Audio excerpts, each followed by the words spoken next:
हम बात करें बजट की, तो बजट में क्या क्या खास रहा है। तो जो बजट 2026 आया है, तो उसमें जो हर व्यक्ति को क्या क्या मिला है, किसान है, व्यापारी है, बिजनेसमैन है, या और कोई व्यक्ति, जैसे उसे क्या मिला। तो मैं इसी बारे में एक पूरी डिटेल बता रहा हूँ कि किसको क्या क्या मिला बजट में। तो सबसे अहम क्या चीज़ है, तो जैसे किसान, भारत के किसान को क्या मिला है। तो ये 6-7 पॉइंट हैं, तो मैं एक एक पॉइंट क्लियर कर दूं कि किसान को क्या क्या मिला है। तो ग्रामीण किसानों, जो ग्रामीण इलाकों में जो एक किसान एक उत्पाद योजना को मजबूत करेंगे और प्रोडक्शन, ट्रेनिंग और मार्केट बढ़ेंगे, तो ये खास है। और खादी और हाथ करवा को मजबूत करने के लिए महात्मा गांधी ग्रामीण स्वराज शुरू की गई है। और तटवर्ती क्षेत्र के किसानों के लिए नारियल संवर्धन योजना लाई जाएगी, जो नारियल वगैरह की जो खेती करते हैं उसके लिए। बादाम और अखरोट की पैदावार बढ़ाने के लिए मदद मिलेगी। नारियल उगाने वाले राज्यों में बेकार पेड़ों की जगह नई किस्म के पेड़ लगाए जाएंगे। 2030 तक काजू और कोको को प्रीमियम ग्लोबल ब्रांड बनाने के लिए मदद। चंदन के पेड़ और लकड़ी के लिए विशेष योजना बनाई गई है। रेशम, ऊन, जूट और फाइबरों में आत्मनिर्भरता के लिए राष्ट्रीय फाइबर योजना लाई जाएगी। बुनकरों और कारीगरों की जो मदद के लिए राष्ट्रीय हथकरघा और हस्तशिल्प कार्यक्रम लाए जाएंगे। किसानों के लिए AI टूल भारत विस्तार कार्यक्रम की शुरुआत होगी, ये किसानों की उत्पाद बढ़ाएगा।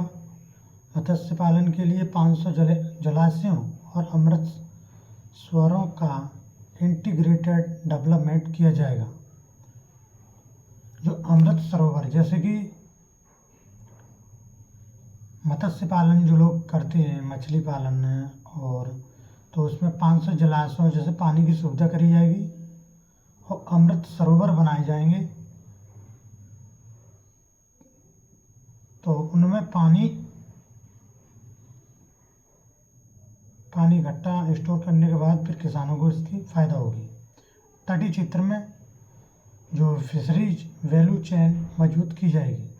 तटीय क्षेत्रों में फिशरीज वैल्यू चेन मजबूत की जाएगी।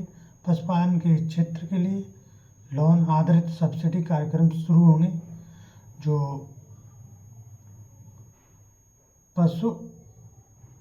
पशुधन उद्योग का संवर्धन और आधुनिकीकरण होगा और पशुधन किसान उत्पादक संगठनों को बढ़ावा दिया जाएगा।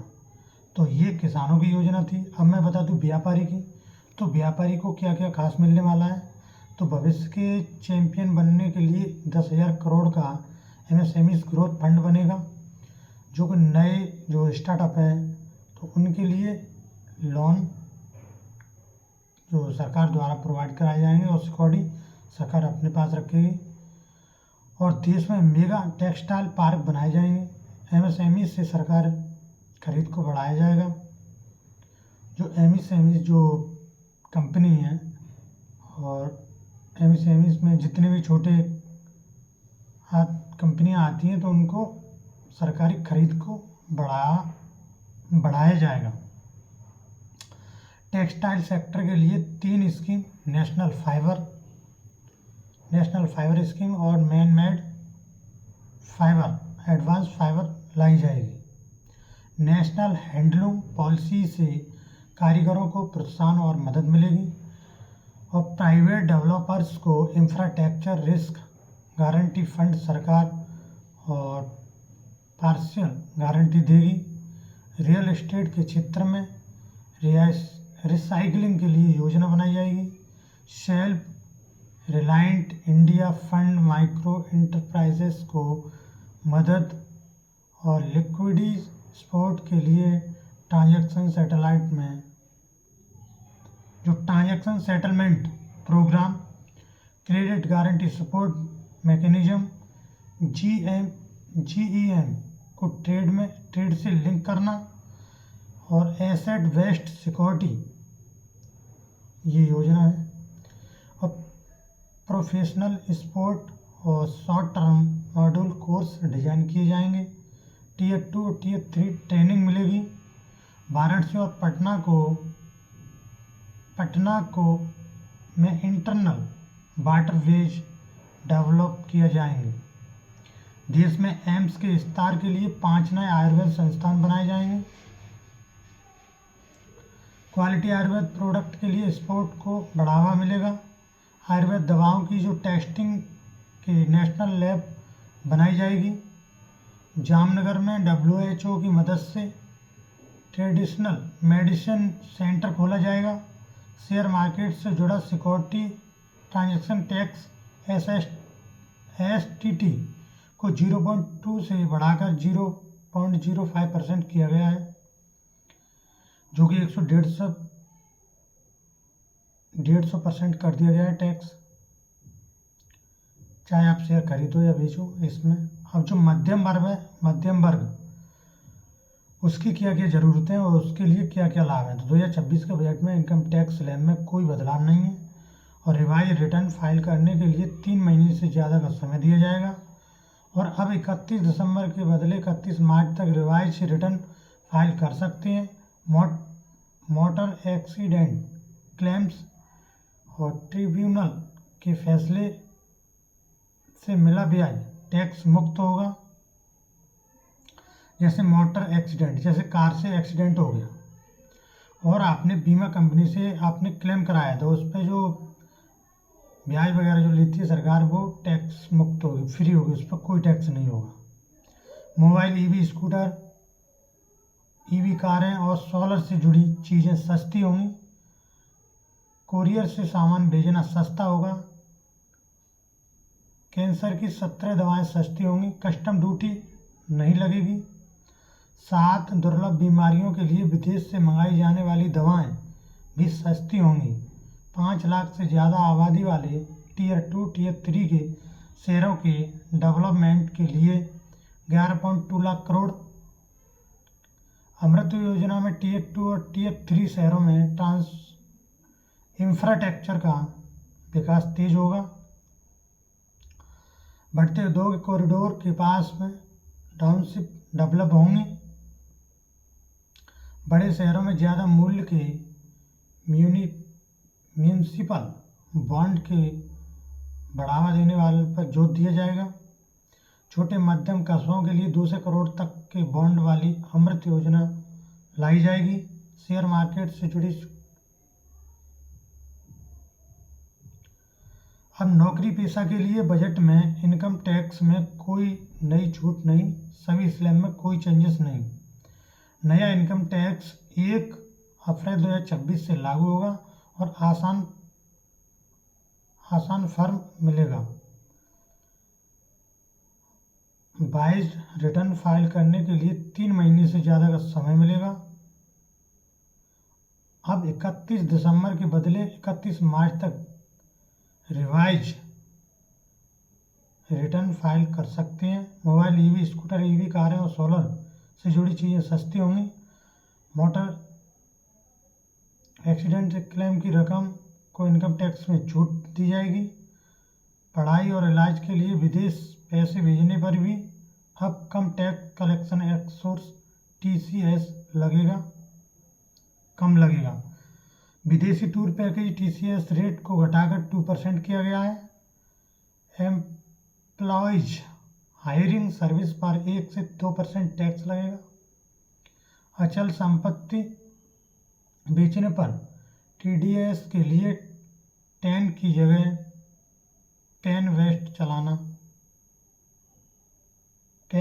चालान भरना पड़ेगा। जैसे आपने अचानक संपत्ति बेचने पर TDS के लिए 10 की जगह पेन वेस्ट चालान भरना पड़ेगा। और विदेशों में कमाई की घोषणा के लिए 1 टाइम जो 6 month foreign asset disclose scheme है। NRI विदेश में कमाई रकम भारत में निवेश पर 5 साल के लिए इनकम टैक्स में राहत और शर्तों के साथ। शेयर मार्केट से जुड़ी सिक्योरिटी ट्रांजैक्शन टैक्स STT 0.02 से बढ़ाकर 0.05% कर दी गई है। भारत में 5 साल रहने वाले विदेशियों की देश से बाहर की गई कमाई टैक्स फ्री होगी। युवाओं को AI के क्षेत्र में विशेष बढ़ावा दिया जाएगा। AI टूल भारत विस्तार कार्यक्रम की शुरुआत होगी।